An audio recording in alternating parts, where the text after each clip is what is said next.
নিশ্চিতভাৱে আমি ৰাজ্যিক পৰ্যায়ৰ শিক্ষামূলক স্বেচ্ছাসেৱী যুৱকীয় অনুষ্ঠান student cadet corps SCC Assam ৰাজ্যিকে আমাৰ 7টি গৌৰৱময় বৰ্ষ ইতিমধ্যে আমি অতিক্ৰম কৰি আজি 8ম বৰ্ষত আমি ভৰি দিছোঁ।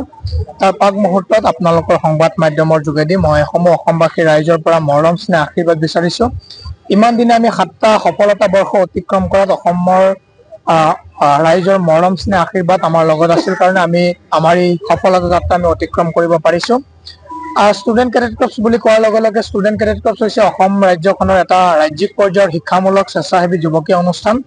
এই অনুষ্ঠানটিয়ে 2018 বৰ্ষৰ পৰাই দেশমাতৃৰ সেৱাৰ্থে অসমৰ শিক্ষাৰ্থীসকলৰ কল্যাণাৰ্থে শিক্ষাৰ্থীসকলক শাৰীৰিক মানসিক নৈতিক আৰু আধ্যাত্মিক দিশত আগবঢ়াই লৈ যোৱাৰ কাৰণে আৰু গাঁও অঞ্চলৰ প্ৰতিভা সম্পন্ন শিক্ষাৰ্থীসকলক ৰাজ্যিক বা জিলা পৰ্যায়ত বা ৰাষ্ট্ৰীয় পৰ্যায়ত এক উৎকৃষ্ট মঞ্চ দিয়াৰ কাৰণে আমি SCC অসম ৰাজ্যিকে আমি সেৱাসমূহ আমি আগবঢ়াই আহিছোঁ।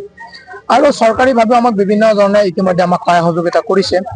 আজি আমি কামৰূপ জিলাত SCCৰ 8ম কেন্দ্ৰীয় প্ৰতিষ্ঠা দিৱসটি আমি দিনজোৰা কাৰ্যসূচীৰে মিৰ্জা শ্বহীদ ভৱনত আমি দিনজোৰা কাৰ্যসূচীৰে আমি 8ম কেন্দ্ৰীয় প্ৰতিষ্ঠা দিৱসটি উদযাপন কৰোঁ।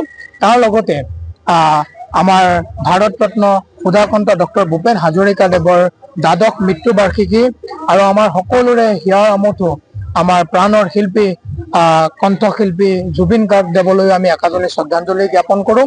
গতিকে তেখেতসকল সদায় অমৰ হৈ থাকক। তেখেতসকলে আমাৰ ভাৰতবৰ্ষ তথা আমাক অসমক যিখিনি দি থৈ গৈছে আমি কোনোদিনে পাহৰিব নোৱাৰিম। তেখেতসকল সদায় আমাৰ কাৰণে আজীৱন তেখেতসকল অমৰণীয় হৈ থাকিব বা তেখেতসকল আমাৰ কাৰণে আদৰ্শ হৈ থাকিব।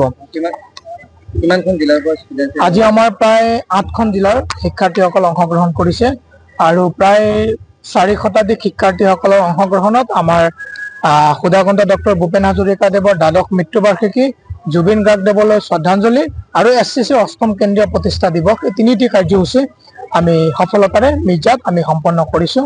তাৰ কাৰণে আপোনালোক সকলোকে ধন্যবাদ জনাইছোঁ। পলাশবাৰী সমষ্টিৰ সম ৰাইজক, কামৰূপ জিলাবাসী ৰাইজক আন্তৰিক ধন্যবাদ জনাইছোঁ। এই অনুষ্ঠানটিত আমাৰ কিছু পলম হৈছে। আমাৰ বিধায়ক পলাশবাৰী সমষ্টিৰ বিধায়ক হেমাংগ ঠাকুৰীয়াদেৱ আমাৰ অনুষ্ঠানৰ পৃষ্ঠপোষকৰ দায়িত্বত আছে। তেখেতে বিভিন্ন সময়ত আমাক দিশা পৰামৰ্শসমূহ দি থাকে। গতিকে আজিৰ এই অনুষ্ঠানটোৰ জৰিয়তে তেখেতকো আমি আন্তৰিক ধন্যবাদ জ্ঞাপন কৰিছোঁ।